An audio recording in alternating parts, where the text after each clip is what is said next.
खालप गणाचा विकास हाच आमचा ध्यास. केदारनाना आहेर यांचे विश्वासू, खालप गणासाठी दिशा दाखवणारे, विकासासाठी मार्गदर्शक आणि जनतेसाठी आधारस्तंभ. पंचायत समिती खालप गणाच्या इच्छुक उमेदवार सौ सुरेखा प्रवीण शरद ठाकरे, माजी सरपंच, ग्रामपंचायत महल पाटील. पालकमंत्र्यांची फार मोठी चूक आहे मॅडम, माफी मागणार नाही, पण पालकमंत्र्यांची पत्रात घ्यावी. नाशिकमध्ये लोकशाही जिवंत आहे की नाही हा प्रश्नचिन्ह.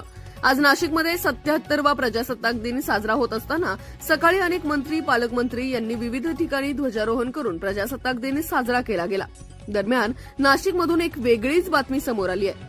पालकमंत्री गिरीश महाजन यांच्या भाषणादरम्यान एकच गोंधळ उडाला होता. त्यांनी आपल्या भाषणादरम्यान डॉक्टर बाबासाहेब आंबेडकरांचे नाव न घेतल्याने एका वन अधिकारी महिला यांनी महाजन यांना जाब विचारला आहे. पालकमंत्री यांनी खूप मोठी चूक केली आहे. या महिला अधिकारी यांनी सांगितले की आपल्याला सस्पेंड केलं तरी चालेल, पण मी माफी मागणार नाही असा पवित्रा संबंधित महिला पोलिसांना घेतला होता.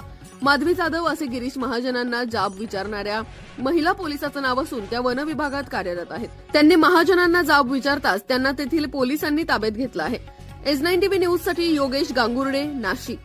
मग बाबासाहेबांचं नाव आहे, तो संविधानाला कारणीभूत आहे, त्याला तुम्ही संपवायला निघालाय. पालकमंत्र्यांची फार मोठी चूक आहे मॅडम, माफी मागणार नाही, पण पालकमंत्र्यांची पत्रात घ्यावी.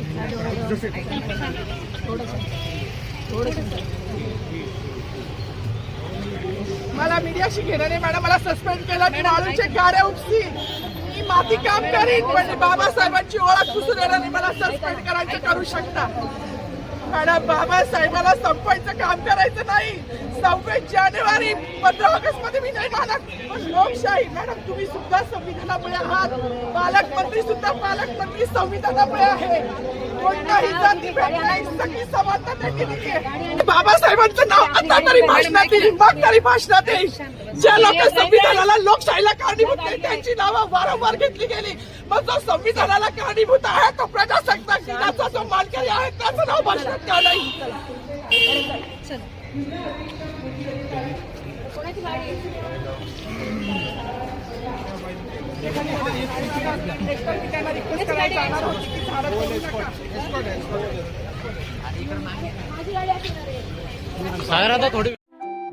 आपल्या चॅनलला नक्की सबस्क्राईब करा, बेल आयकॉन दाबायला विसरू नका.